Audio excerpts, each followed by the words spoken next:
All right, so welcome to this lesson. We continue revising the tutorial sheets. So last time we did the tutorial sheet for chemistry 1000. Okay, so in this video, we are going to focus on the tutorial sheet 1 for chemistry 1010. Right, so specifically in this video, we're going to solve question 1 all the way up to, I think, question 10 there. Then if you'd like to access the full video, where I'll be solving all these other questions, you can register and you'll find the answers on our website. Okay, you'll find the full video where I'll solve all these other questions here. Right, so it's basically the same concepts that we are dealing with when we are doing chemistry 1000. Okay, I explained some of these concepts that we are being asked here to solve questions about. So we start from the question 1 there. So if you have any questions, guys, please feel free to ask. Okay, so we start from the question 1. So question 1, they're saying give the name and the number of protons, neutrons, and electrons for the following atoms or ions. Okay, so we said an atom is usually represented in this form on the periodic table. Okay, and then you have the mass number there. Okay, and then here you have the proton number like that. And then this symbol here represents the what? The element. So what we've been given here on A is Ca and then 40. Okay, so which atom has the symbol Ca? Okay, so this is simply calcium. Okay, and then what are the number of protons, neutrons, and electrons for the calcium? Okay, so you just go to your periodic table and then you check, okay, you check the number of protons that it has. So the number that is going to be there, or sometimes they write it like 40 and then Ca, and then they put the proton number there, okay? So when you check on your periodic table, the atomic number there, or the proton number, is simply 20. Okay, so you're going to say the number of protons is simply 20. Okay, and we see that this atom here has no charge. So we said if an atom has no charge, it means the number of protons, okay, and the number of electrons are just the same. So we're going to write 20 again. And then what about the number of neutrons? Okay, so how do we find the number of neutrons? We subtract, okay, the mass number minus the proton number or the atomic number. So we're going to say 40 minus 20, I mean, this is going to give me 20. So even the number of neutrons there, we have what? 20. Okay, so we are done with the first one here. And then the second one, we apply the same concept. Okay, so if you're not clear on anything, please be asking. Okay, I'm not able to see the chat box. So if you type in your questions, I want to see them. So just unmute yourself and then you can ask. So this is nitrogen. Okay, when you just see the symbol N there, this is nitrogen. So that's the name of this atom. It's nitrogen. Okay, and then this here, the 15, is the mass number. Okay, and then the proton number of nitrogen, if you check your periodic table, it's just 7 there. Okay, so it means we have the number of protons being equal to 7, number of electrons. Okay, what did I write here now? Okay, so I was saying number of protons is equals to 7. So it means the number of electrons, since this guy is neutral, it has no charge, will also be 7. And then the number of neutrons will just be equals to the mass number minus the proton number. So that is 15 minus 7, which will just be 8. Okay, so we have 8 neutrons there. Okay, so we are done with the B. When we look at the C, okay, so that one is a bit different because I can see that on this BA, I have a +2. So when you go on your periodic table, what is BA? Okay, so this one here is the barium ion. Okay, so we're going to say barium ion because I can see the 2+ there. Okay, that's the name of this ion. And then what would be the number of protons, neutrons, and electrons? So just go on the periodic table. Okay, you check. So the number of the atomic number for barium is about 56. Okay, it's 56. And then the mass number is 137. So you just get these values from the periodic table. So you check your periodic table. Okay. Right. So this will mean that the number of protons will just be what? 56. Okay. And then the number of electrons, here, the number of protons and electrons are not going to be the same. Why? Because I can see that my atom there has a charge. Okay, so what does that mean? So it has 2 plus. So it means it lost 2 electrons. Okay, so in a neutral one, would have 56 electrons. But since it lost 2 of them, how many electrons are we remaining with? We are remaining with what? 54. So the number of electrons there will be 54. And then the number of neutrons, we can write it here. The number of neutrons would just be 137 minus 56. So when we subtract this, what are we going to get? Okay, so when we subtract those two, 137 minus 56, I'm getting 81 neutrons. All right, so that's how you do question 1. You can try out this one on your own. Okay, you can try out that one for lead on your own. So I go to question 2 if there are no questions. Okay, so question 2, they're saying state how many and underline the significant zeros in the following numbers. Okay, so A, so I explained all the cases that you can have with the zeros. You can have the leading zeros, which are never significant. You can have the captive zeros, which are always significant. Then you have the trading zeros, okay, which are only significant if there's a presence of the what? Decimal point, like this one here. Okay, so in this number here, can we see any significant zero? Okay, there's no significant zero here. So we're going to say it has no significant what? Zero.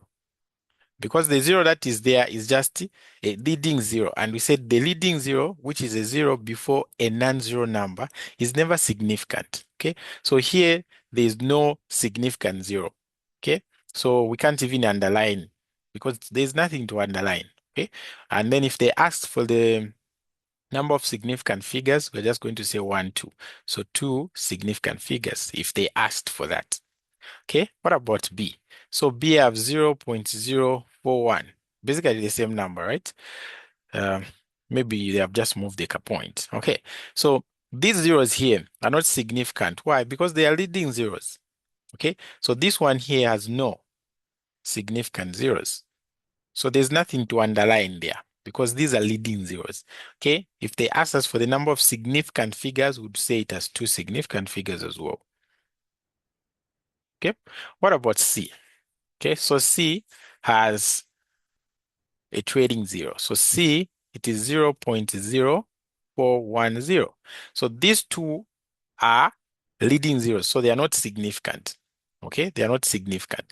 But this one here is a what? It's a, I mean, these ones are leading zeros, and then this one is a trading zero. Okay, so it comes after the non-zero what digit, and you can see that here there's a what? There's a point like that.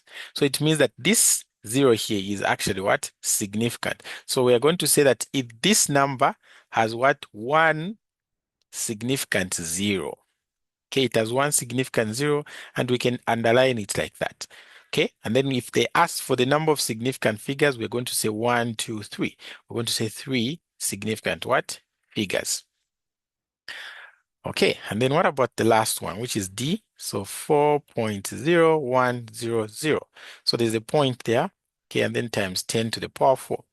So here, let's underline the significant zero. So this one is significant because it's a what? Captive zero.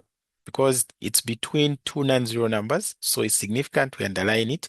And then even this zero and this zero are going to be significant. Why? Because they are trading zeros, okay? And they are coming what? After the decimal point. Okay, so we're going to consider them as what? Significant zero. So we're going to say this number here has 3 significant zeros. Okay, that's 3 significant zeros. And then if they ask for the number of significant figures, we're just going to count 1, 2, 3, 4, 5. So we're going to say 5 significant what? Figures. Okay, so we're done with question 2. Any questions there?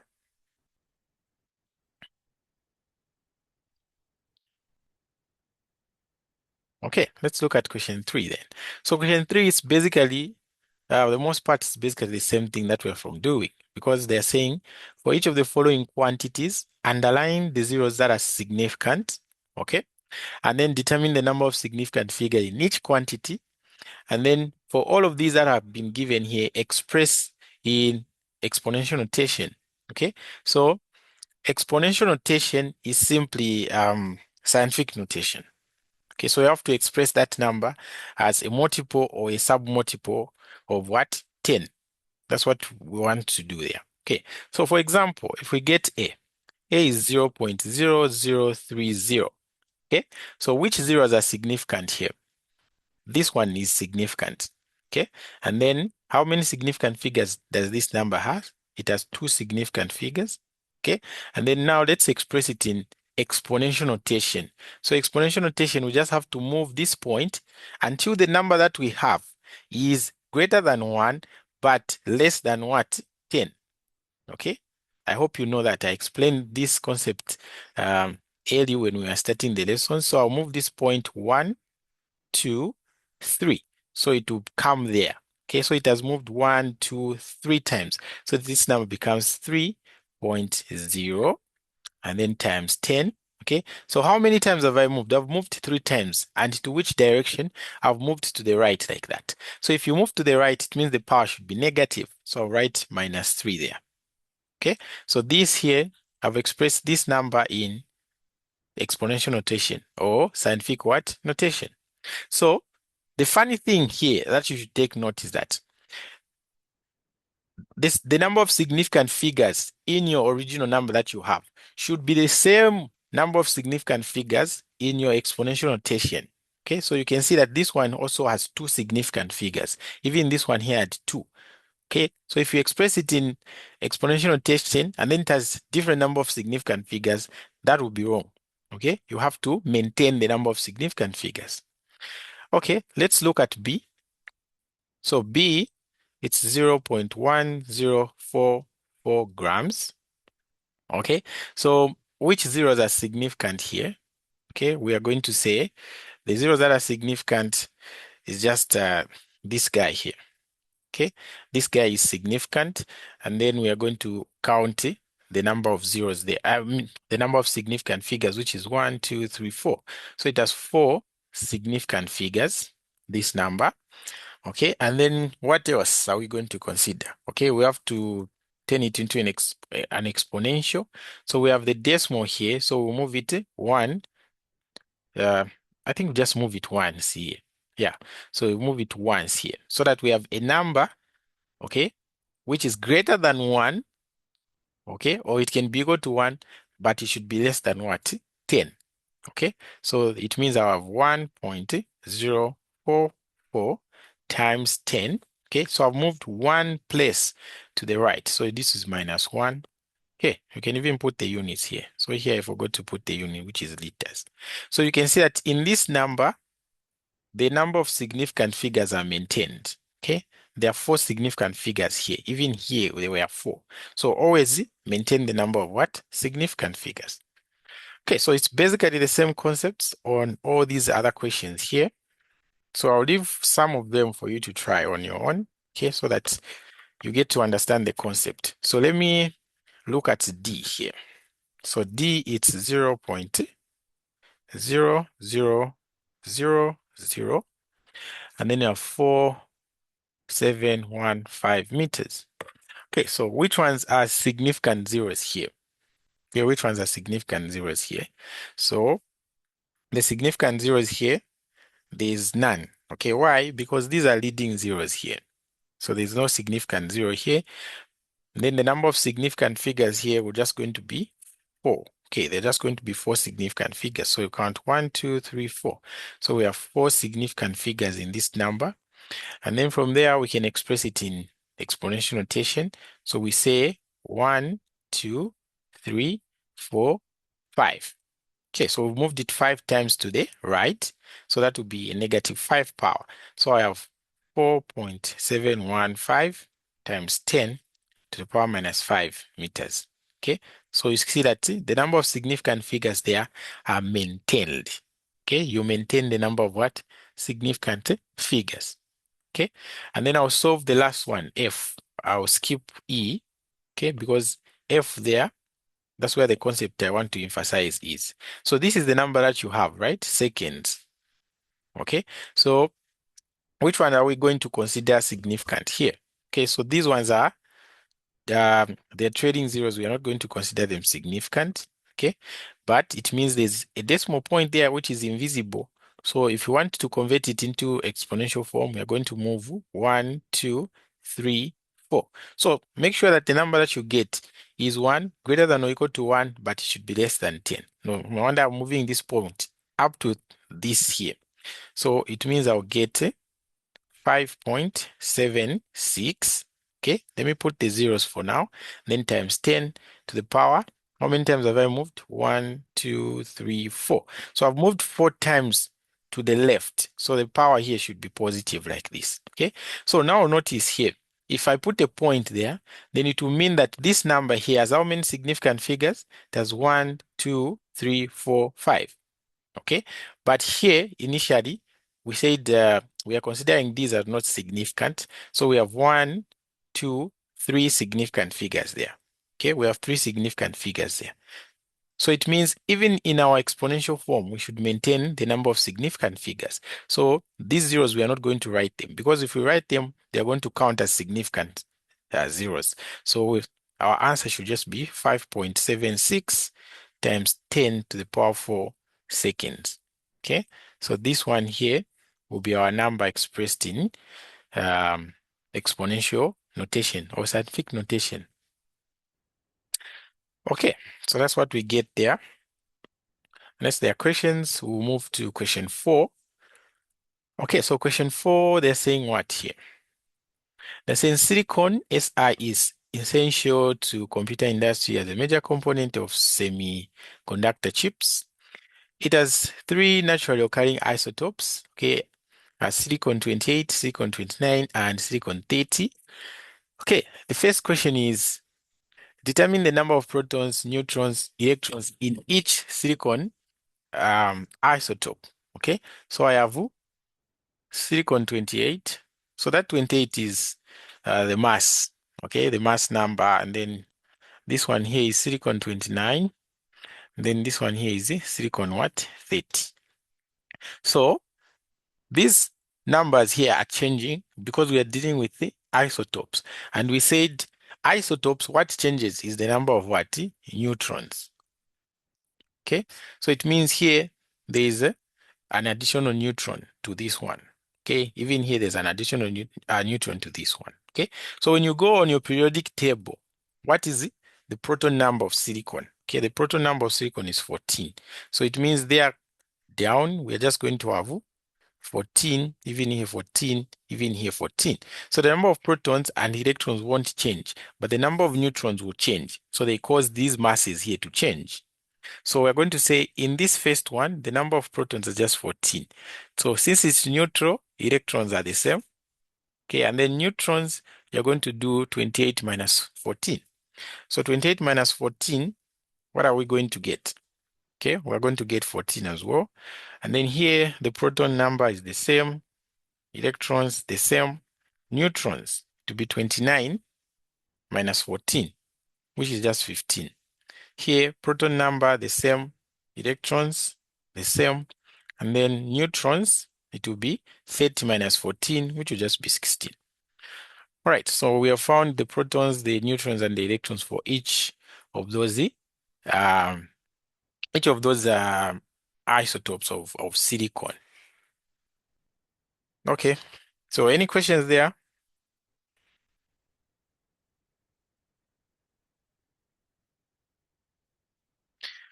Okay, so if there are no questions, let's look at B. So B, they're saying what? Okay, so B, they're saying determine the relative atomic mass of silicon. Okay, so here we have to use that formula where we are multiplying each mass of silicon with its percentage abundance. Okay, so in this case, okay, they didn't give us the percentage abundances, so you just have to search for them, okay, on Google or wherever or in a book.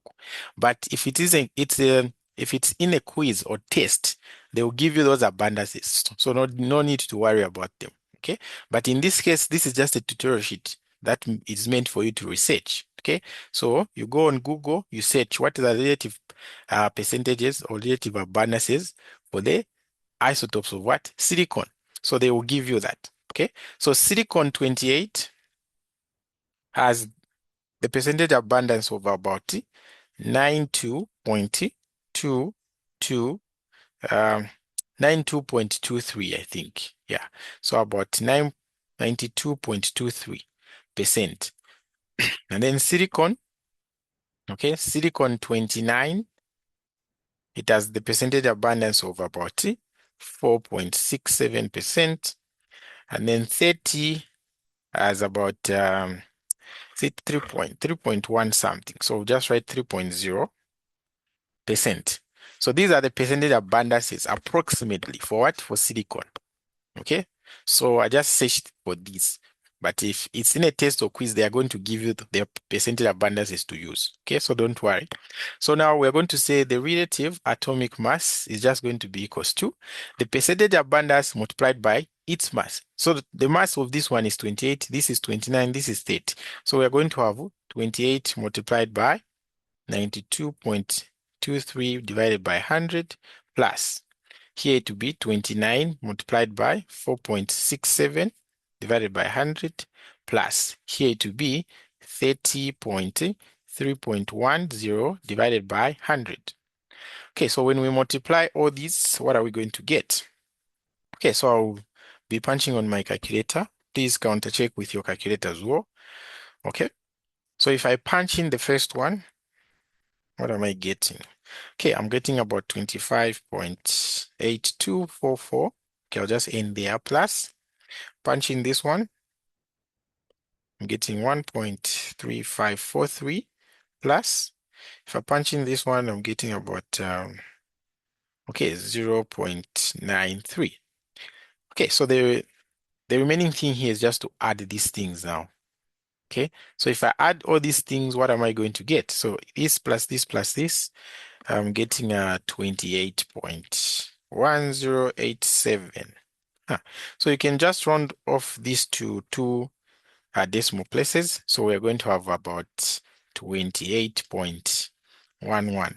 Okay, atomic mass unit. So this one here is the relative atomic mass of what? Silicon. Okay, so any questions there?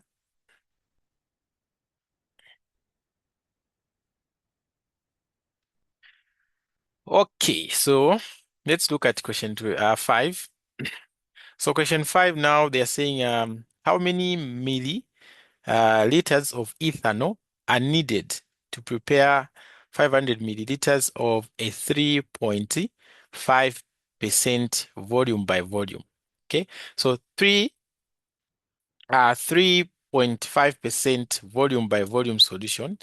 Okay, it means they found this percentage here. Okay, by dividing the volume, okay, with a volume, and then they just multiply by 100 to find the what? The percent. Okay, so it means the volume by volume percent is that you have a volume on top here, okay, and then you divide by a certain volume here, okay. So we can say, let me write it in this case. Okay, so we can say V1 divided by V2, and then you multiply by 100. Okay, so what you get is 3.5. So this is what we have. Okay, so now which volume are we going to use here, and which volume are we going to use there? Okay, that's where the issue is. Okay, that's where the issue is. So we want to find how many milliliters of ethanol are needed to prepare this. So it means we had a certain volume, okay, and then that volume now we've used it to prepare a 500 milliliter solution that has 3.5% volume by volume solution. Okay, so in this case, it means we are finding V1. Okay, because they're saying how many milliliters are needed to prepare that. So it means we had a certain volume, okay, and then we use it to prepare that 500 milliliters of 3.5% volume by volume. So we are looking for our what? For our V1. So what are we going to say? Okay, so we are going to say V1 divided by this V2 becomes this 500. So 500 multiplied by 100 should be equals to 3.5. And then we are solving for V1. So what are we going to do there? Okay, so we are going to say, or we can cross multiply there. So we are going to end up with V1 multiplied by 100 is equals to 3.5 times 500. Okay, so we want V1, which will just be 3.5 times 500 divided by what? 100. Okay, divided by 100 there. So we can now punch these things into the calculator. What are we going to get? So 3.5 multiplied by 500. And then I'm multiplying by, I'm dividing by 100. So my calculator is saying 17.5 milliliters. Okay, so it means you need this amount of milliliters of what? Ethanol to prepare this solution. Okay, so that 3.5%, it means you're at 17.5 divided by 500, and then you multiplied by 100. So you got 3.5 like that. Okay, so any questions there? So this one is a very simple question there, but it's confusing if you don't know what this V by V means. Okay, so this is just V, volume by volume percent. Okay, so meaning you are dividing a volume with a volume, but then you multiply by 100. Okay, so any questions there? So, sir, is it always that they'll give you the volume in a percent? No, it differs. It depends on what they're asking you about. So you can also have a volume by mass percent, mass by volume percent, mass by mass percent. So just take note what is given there, okay, to solve whatever question that you are given. But it's not always that they give you volume by volume. No, it can change. Is it okay? Yes.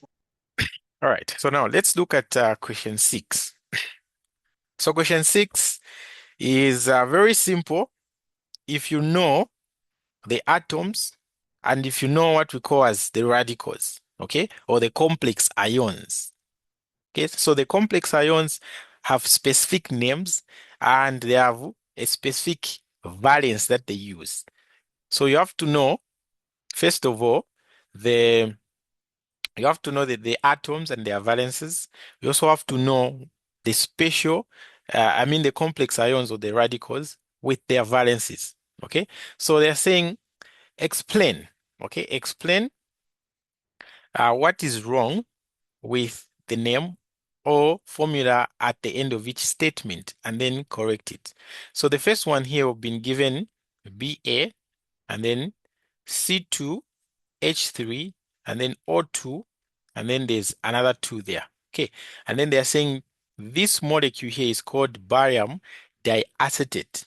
Okay, so that one there is wrong because for acetate we don't use a di. Okay, for acetate we don't use a di. And this radical here, if I write it as a radical, it will be like this, 3O2 minus. Okay, and then this is barium. Barium, if I write it as an ion, it will be barium 2 plus. Okay, so when you combine these two, the valence for barium is 2, the valence for this guy is 1. Okay, I think let me write the barium here like this. So the valence of barium is 2. This one is 1. So when you combine these two, so this is called a special radical. So you just have to know, you memorize it. Okay, there's nothing like how are you coming up with it? No, you just have to know it, you memorize it. Okay, so I'll send a table of a lot of radicals that you guys should be aware of.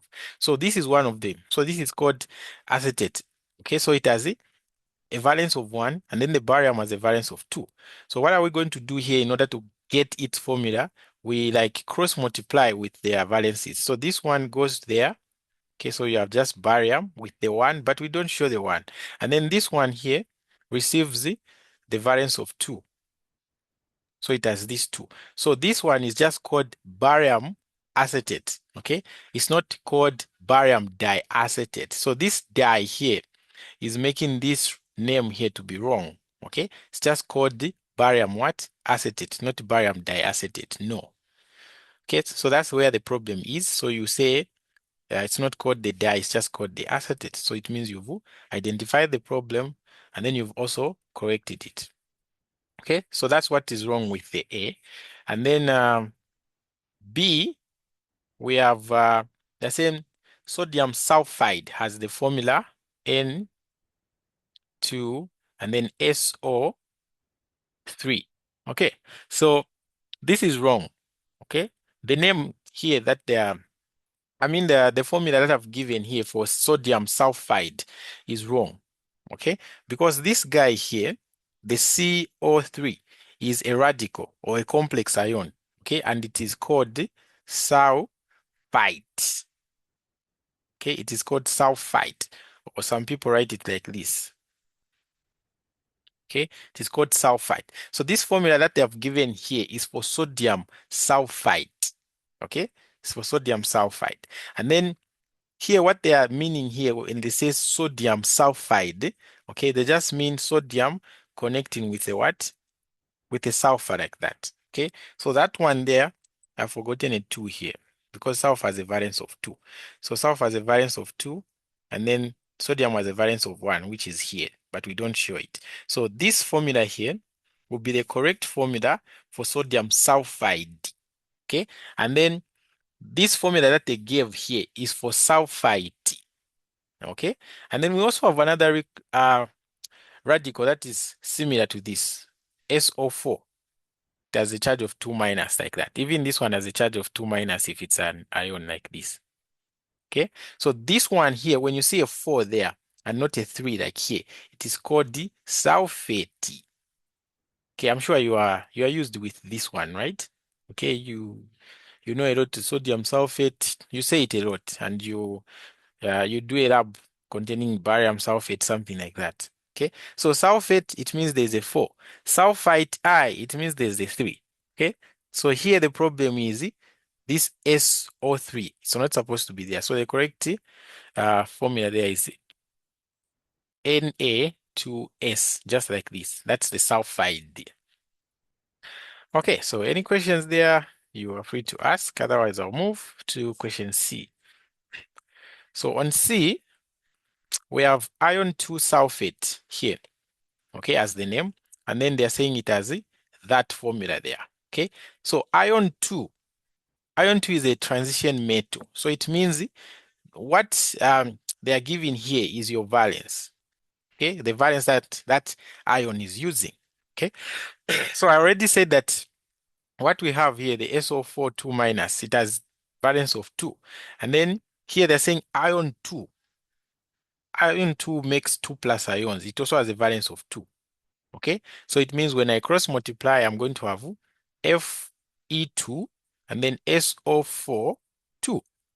But these are the same, so they cancel out. You just remain with FeSO4.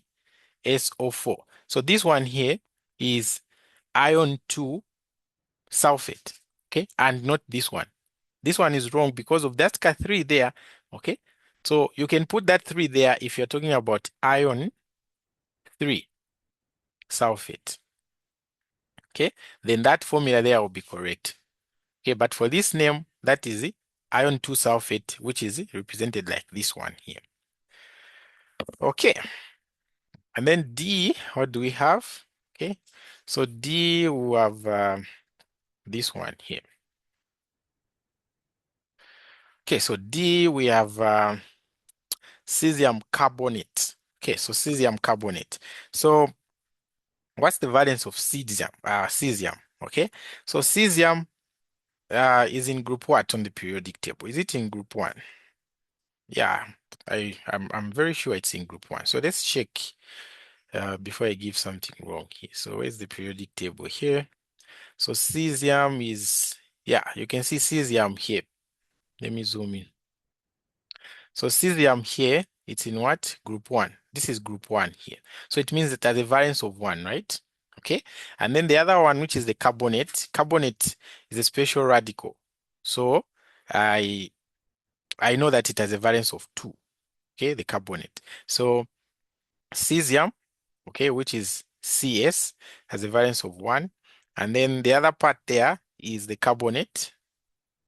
So if it's an ion, it has a 2 minus and it has a valence of 2. So when we combine these like this, we are going to get cesium, okay, 2. And then in the brackets, we're going to have CO3 like this with a 1. But this one, we don't show it. Okay, so we just show it like that. So this is the correct formula for cesium carbonate. Okay, for cesium carbonate. But what we've been given here is what now? What have we been given there? Okay, so there, can we say this one? This one is correct, right? Because the cesium is group 1, it gets the 2, and then the carbonate there, okay, it's just the way it's supposed to be. Okay, so we can say this one is correct, unless there's a different opinion. I think it's correct. Okay, so what do you think? What do you guys think? Are we correct there? Yes, yes. Yes. Okay, so we're going to say this one here is actually correct. But these ones here we are wrong. We are correcting them. But that one is correct there. Okay, so we continue with question 7. Okay. Okay, so my network is saying unstable. So in case the meeting closes, just join in using the same link. Okay, so they're saying theobromine is a beta alkaloid found in chocolate. For bromine's molecular formula is this one that I've been given here. Okay, and then they're saying despite the name, it contains no bromine. Okay, so despite its name being called theobromine, it has no bromine in it. You can see the formula, it's just CHNO. Okay, there's no bromine there. Okay, so the first question there, they're saying calculate the mass in grams of a theobromine what? Molecule. Okay, calculate the mass in grams of a theobromine molecule. So how are we going to calculate the mass in grams? We've just been given the molecule here. Okay, so first of all, we need to calculate the molar mass of that molecule that we've been given. Okay, so how do you calculate the molar mass? You get the individual molar masses, okay, and then you just sum them up with whatever is contained in that molecule, right? Okay, so we know that's how we find the. Okay, so I was saying, how do you calculate the molecular, I mean the molar mass of this compound? So we are going to say C7H8N4O2. Okay, and then we can draw those diagrams that you are used to at grade 12. So this one will be 2 multiplied by 16. This one to be what's the molar mass of nitrogen? Okay, nitrogen is about 14.01. Okay, so it depends on the periodic table that you are using. Okay, so this will be multiplied by 4. So here I'm going to get 32. Here I'm going to get 56.04. Okay, and then so here we bring the hydrogen. Hydrogen is 1.01 multiplied by 8 is equals to, I'm just going to get 8.08. Then this one, which is the carbon, it's 12.01 multiplied by 7. Okay, I'm going to get 84.07. Okay, so now you sum up these guys. So you say plus. So what are you going to get? Okay, so if I add all these guys here, I'm getting about 180.07 grams per mole. So this is the molar mass of this theobromine. Okay, so we can write the molar mass here, our Mr. Okay, so that's the molar mass, grams per what? Per mole. Okay, so from that molar mass, okay, how are we going to use it to find the mass of this molecule?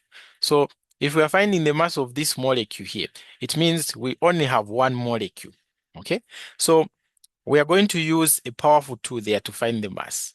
So the powerful tool that we're going to use is the Avogadro's what? Constant. So if you don't know how to use it, you can search for a video on my channel. so that you just know the basics, okay? So the Avogadro's constant is very important in chemistry. It's going to help you to find the number of atoms, number of molecules, number of ions, number of electrons, a lot of things, okay? So since here we're just dealing with one molecule of this guy, or we're dealing with a molecule of this theobromine, okay? Our Avogadro's constant, we are going to say one more of anything, okay? Or we can say one more of this theobromine contains how many molecules? 6.02, okay? 2 times 10 to the power 23 molecules. Okay, so what you put here depends on what you are dealing with, okay? So it can be one more of anything is equals to the Avogadro's constant number of atoms, or one more of this, it can be equals to the Avogadro's constant number of maybe electrons or number of ions. So what you're dealing with here, okay, is what you put here. So here we have one molecule of this guy. No wonder I'm putting molecules here, okay? All right, so the Avogadro's constant here will be that one more of it will just contain this number of what? Molecules, okay? So from here, what can I do? Okay, from here, what can I do? Here in the molar mass, I have grams per mole. Okay, so I have grams per mole. So here, this is just one molecule. So I'm going to say how many moles, okay, will be in one molecule of that theo molecule, okay, of that theobromine. Okay, so if I have one molecule, here I'm supposed to write one. Okay, how many moles am I going to have? And then if I have the moles, okay, and the molar mass, I can calculate the mass, right? One mole is equals to these molecules. What about X is going to be equals to one molecule? So how many moles of this? Okay, and then we find those moles. Yes, so this one will work. So I have X molecules here is equals to, and then here multiplied by these guys, what am I going to have? I'm going to have one more multiplied by the molecule. Okay, and then from there I divide both sides by the Avogadro's constant. So what am I going to have? So I will erase this part. Okay, so I'm going to say X is equals to, okay, and then I divide this one more molecules divided by this Avogadro's constant with the molecules, right? So one more and then molecules. Okay, I divide this by this 6.022 times 10 to the power 23 molecules. Okay, so you see that from that formula now, the molecules are going to cancel. Okay, so this molecule here and this molecule is going to cancel. So it means that we're just going to have what? The X will just be 1 over 6.022 times 10 to the power 23 molecules. I mean moles, not molecules, moles like this. Okay, so if I have this number of moles, it means I'm going to have what? One molecule. Okay, so now since I have the number of moles, okay, since I have the number of moles now, and I also found my molar mass there, I can find the mass of this what? One molecule of theobromine. So we know that moles is equals to mass over the molar mass.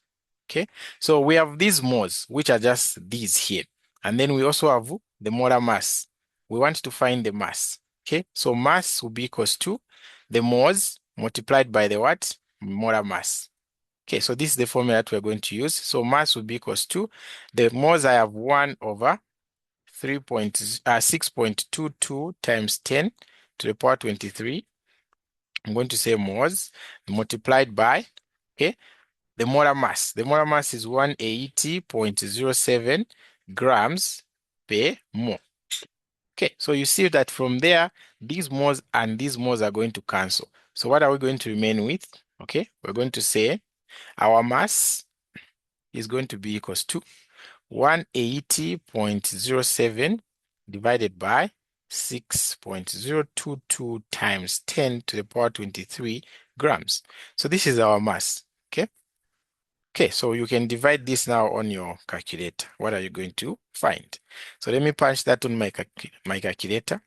So I have 180.07 divided by, okay, and then I have 6.022 multiplied by 10 to the power, okay, multiplied by 10 to the power 23.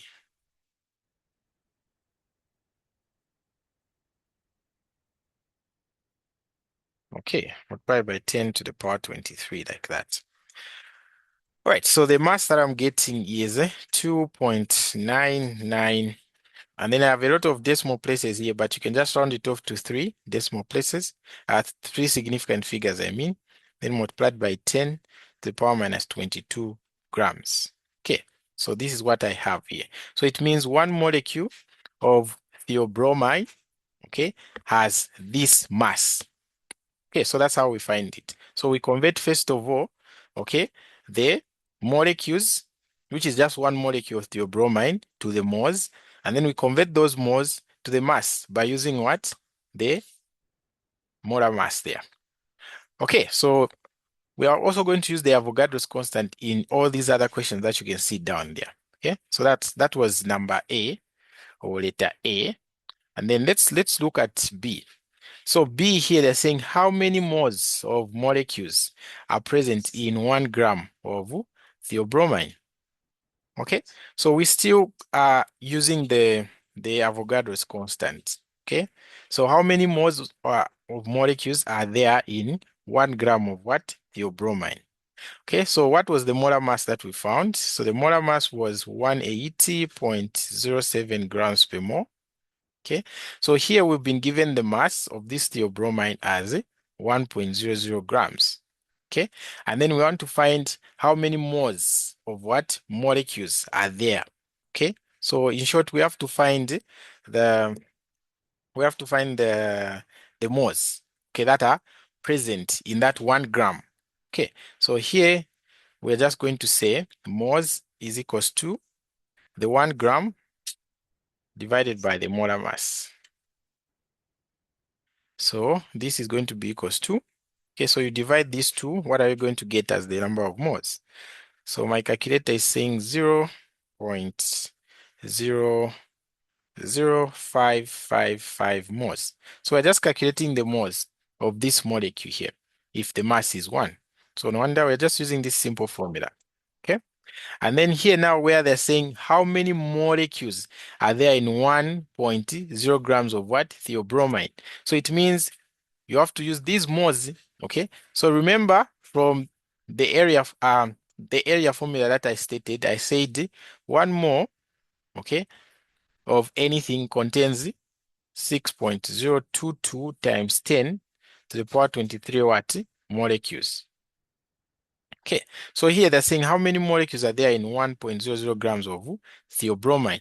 So we first of all have to change this mass to the moles. So we've already done that. Okay, so these are the moles for 1 gram. So we're going to say 0.00555 moles. Okay, how many molecules am I going to get? So you say X. And then from there, just cross multiply. Okay, if you want, you can use dimensional analysis. There's no problem. So if I cross multiply, it means my X, okay, more will be equals to this number multiplied by the Avogadro's constant. So let me just multiply that on my calculator. Okay, so when I multiply that, I'm getting, if I multiply this and this, I'm getting 3.34. Okay, there are other decimal places here, but I'll just round it off to 3 significant figures. And then at the end, there's a times 10 to the power 21. So what are these now? Okay, these are molecules. You're multiplying moles and molecules. So you're going to get moles and then molecules. Okay, and then from there, I just want to divide everything by moles, even here by moles. So what you're going to remain with will just be what? Molecules. Okay, so I can just erase the moles here, saying the X is equals to those number of what? Molecules. Okay, so it means 1 gram of this theobromine will have these what? Molecules. Okay, and then the other one, the last one is the percentage composition, which is very easy. Okay, so we're saying what is the percentage, the mass percent composition of theobromine?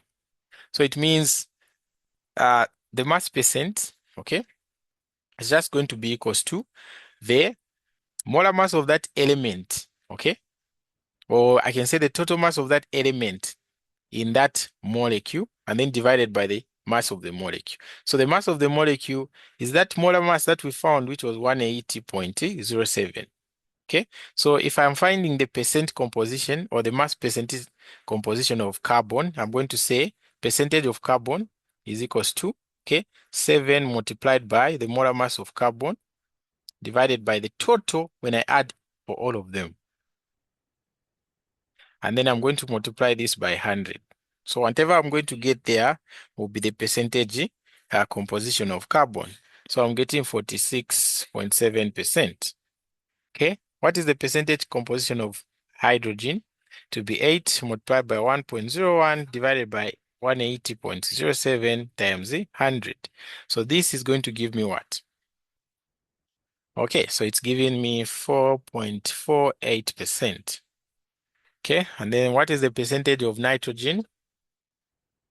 We're going to say 4 multiplied by 14.01, okay, divided by the molar mass here, was it 180.07 or 17?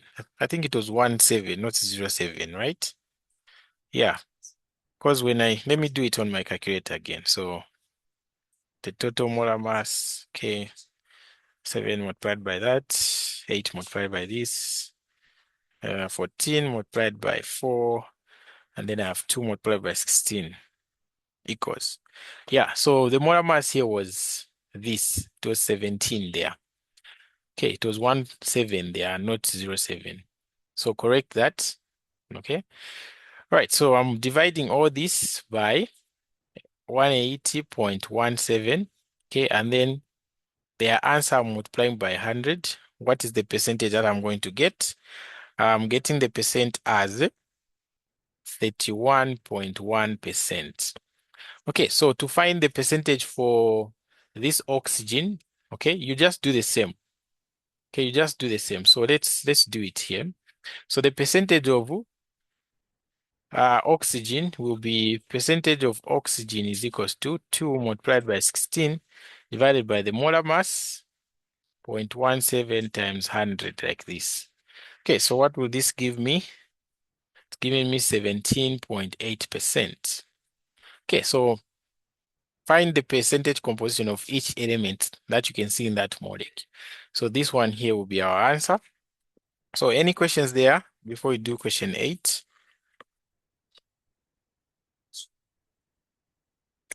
Okay, so let's look at question 8. So question 8, they're saying in clinical situations, the concentrations of solutions are generally expressed as mass percentages. Okay, a solution is made by dissolving 1.35 times 10 to the power 4 milligrams of glucose in 0.100 kg of water. What is the mass percent of the solute in this solution? Okay, so the mass percent of a solute is given by this formula.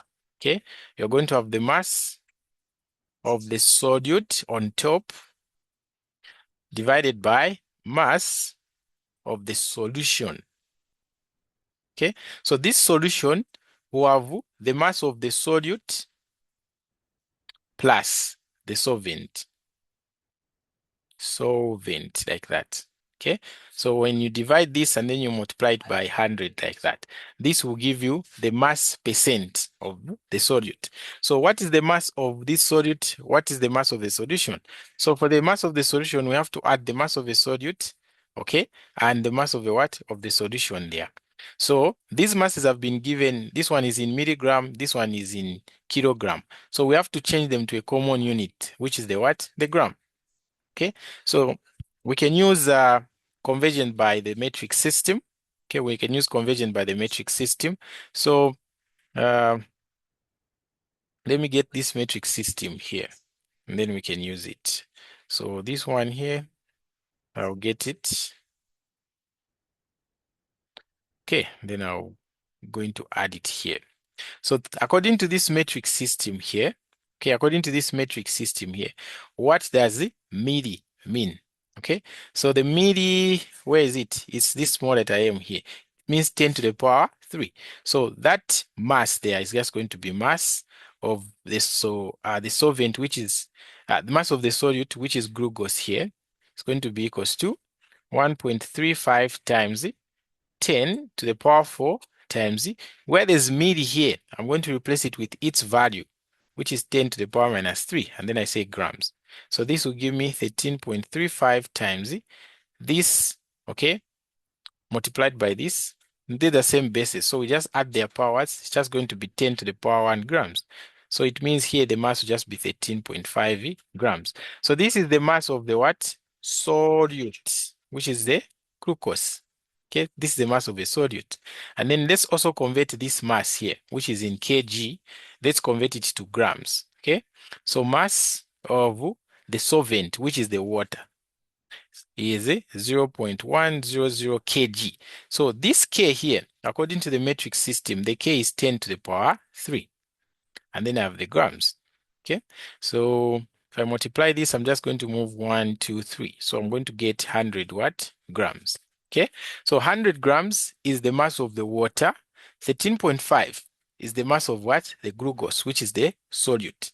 Okay, so the mass of the solute is this, the mass of the solvent is this. So now we can calculate our solute percent. Okay, so we are going to say the percent of the solute is just going to be equals to the mass of the solute, we found it was 13.5, divided by the mass of the solute plus the mass of the solvent, which is 100. Okay, and then we multiply by 100. Okay, so this is going to be 13.5, and then that will be just be 113.5 times 100. Okay, so you can punch this into your calculator. What are we going to get? That will be our mass percent of the solute in that solution. So my calculator is saying 11.9%. So this one here will be the mass percent of solute in that solution. Okay, so that's how we get it. So any questions there? Okay, so if there are no questions, let's look at question 9. So question 9, we are finding the empirical formula. Okay, but this situation here is special because it involves what we call as combustion analysis. Okay, so combustion analysis is simply burning a compound in oxygen. Okay, so reacting that compound with oxygen, that's what we call as combustion analysis. So here they are saying whatever this name is, I don't know how to pronounce it, okay, is a hydrocarbon. And then that compound consists only of C and H. No wonder it's a hydrocarbon. So we can say the general formula, it can just be CX and then HY. Okay, so this is the hydrocarbon that I have.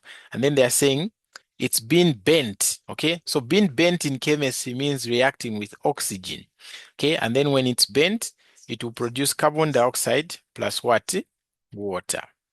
Okay, so the thing that you should understand here is that when you burn this hydrocarbon, all the carbon that was here will go on and become part of the carbon dioxide. And then all the hydrogen that was in the carbon will go on and become part of the what?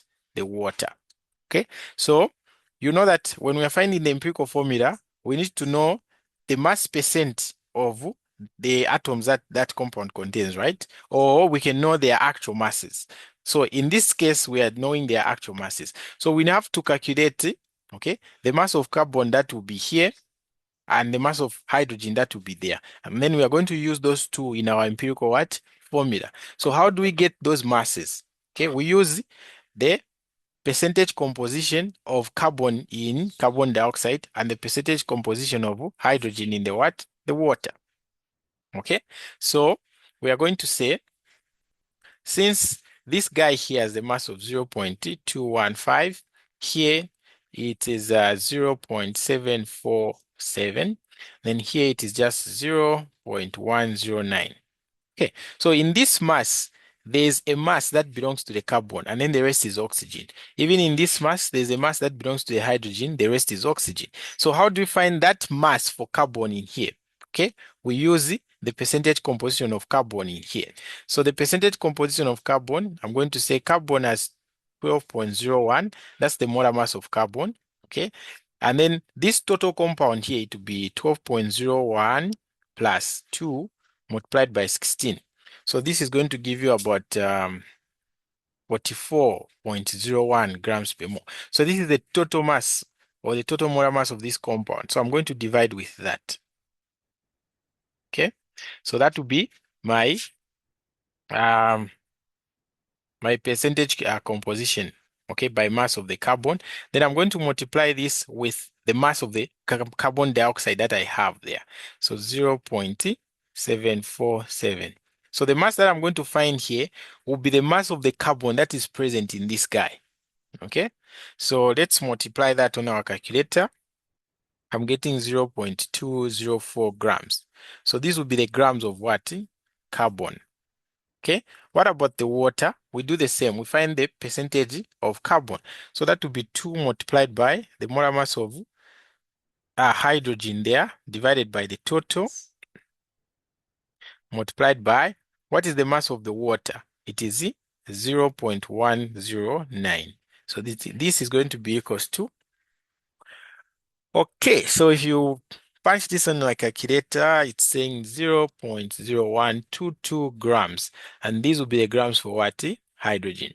Okay, so it means of this 0.747, only the 0.204 are for carbon. And then the rest, it will just be Just for...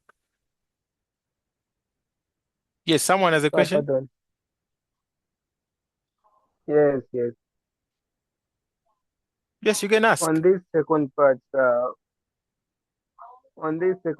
which you have used 44.01, Mm-hmm. I think we should use the molar mass of water, not of carbon. Oh, yeah. Yeah, that's correct. So I made a mistake there. Should use the molar mass of water here. So we find the molar mass of water. So water to be 2 multiplied for hydrogen, so 1.01 multiplied by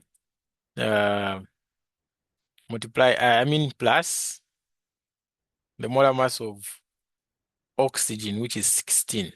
Okay, so here we're going to get 18.02. Yeah, so this will be the molar mass of water, right? So it's the one that we put there. Okay, but on my calculator, I wrote this same thing. So in my head, I had this, but here I wrote 44.01. So if you multiply this and this, okay, it's still going to give you this because on my calculator, I had put this. Yeah, so in my head, I had this, but I wrote the 44.01. Okay, so this is the mass of hydrogen in water, and then this is the mass of carbon in what? Carbon dioxide. So since we have the masses now, we can go on and find the what? The empirical formula.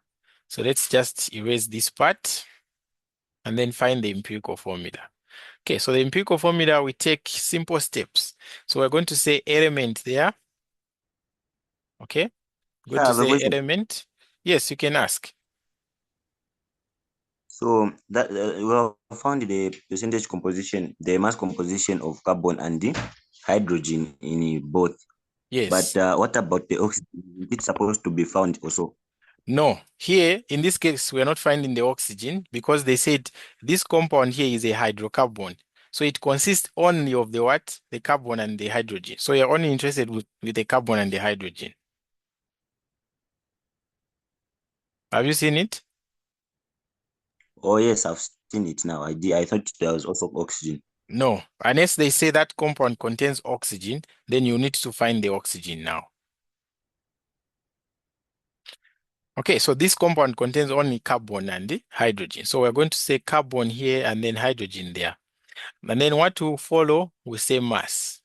So those masses that we found, okay, so the mass for carbon, we found it was 0.204. The mass for hydrogen, we found it was 0.0122. Okay, then from there we find the moles. So how do we find the moles? We divide this mass with the molar mass.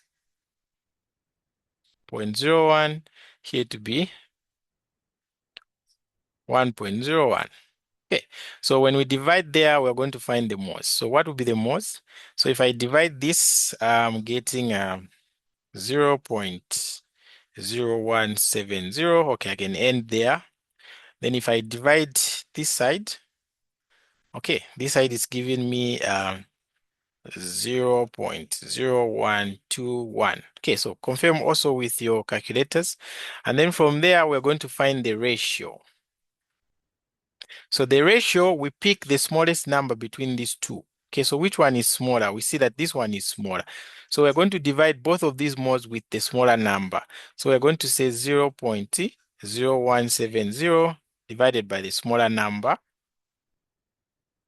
Okay, even on the other side, it will be this same thing, we divide it by itself. Okay, so here, what am I going to get? Okay, so when I punch this into my calculator, I'm getting approximately, okay, I'll just round it off to one decimal place. I'm getting 1.4. And then here I'm getting 1. Okay, so here now, that's where the trick is. So listen carefully here, what I'm going to explain.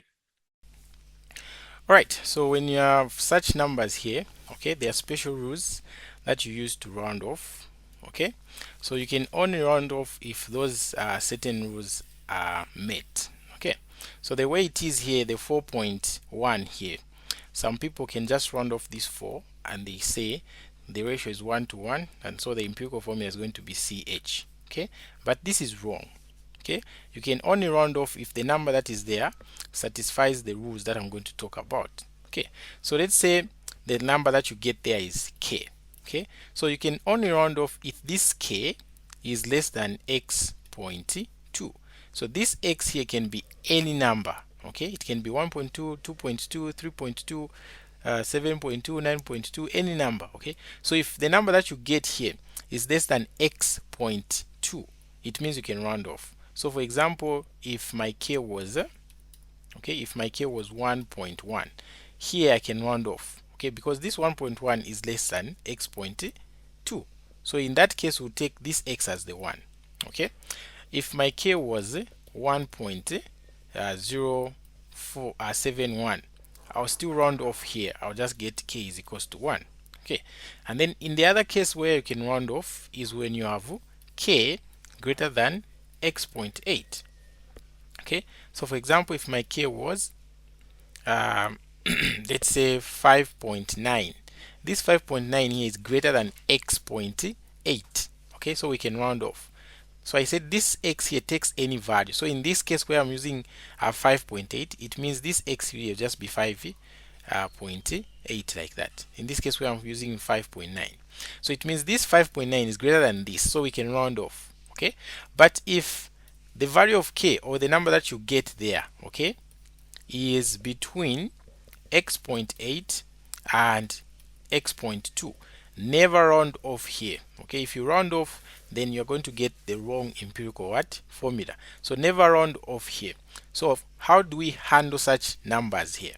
Okay, we look for a number such that when you multiply this number here, okay, it gives you a number that you can round off, meaning it will have point something that is less than 2, or point something that is greater than 8. Okay, so it will give you a number that you can round off, or it gives you a whole number. Okay, so we look for a number such that when you multiply this k, it gives you a whole number, or a number that you can round off. So for example, this is 1.4. So 1.4 is between 1.2, okay, and 1.8. So here we can't round off this 1.4 because it's between these two numbers. Okay, we can only round off if the number that we have there is above this or it's below this. Okay, so what are we going to do to the 1.4? Okay, so let's write it here. So remember, we are finding the empirical formula for CH, right? So we said this one, the ratio we found is 1.4, this one is just 1. So we're just going to look for a number such that we multiply this and that, okay, this one here is going to be a whole number. Okay, So let's just multiply by 10 in this case. So it will be 14, and then that one will be 10. Okay, and then from there we can see that 2 can go into there and 2 can go into there, so I'll have 7 and then 5. Okay, so it means my empirical formula here will just be what? C7 and then H what? 5. Okay, so that's all for this question here. That's how we find the empirical formula. Okay, so if you'd like to access the full solutions, okay, where I'll be solving all the questions from question 10 all the way up to question 20, okay, you are free to register with us.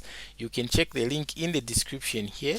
Okay, it's going to give you a registration guide, so you watch that video for the registration guide, and then after you do that, okay, you can go to our website, which is DISCRETE Learning Institute. Okay, and then you just create an account for yourself, and then you pay for your desired courses. So we have a promotion right now. Okay, you can only register for one course. You are only paying 60 kwacha. Okay, so you pay using the same website. Okay, you don't send to anyone, you pay using the same website, and then you are going to have access to that course that you've paid for. Okay, so the promotion is ending, okay, very soon, so make sure that you register while the promotion is still there. Right, so thank you so much for watching this video. It has been Tutor Post Solutions. Okay, until we meet next time.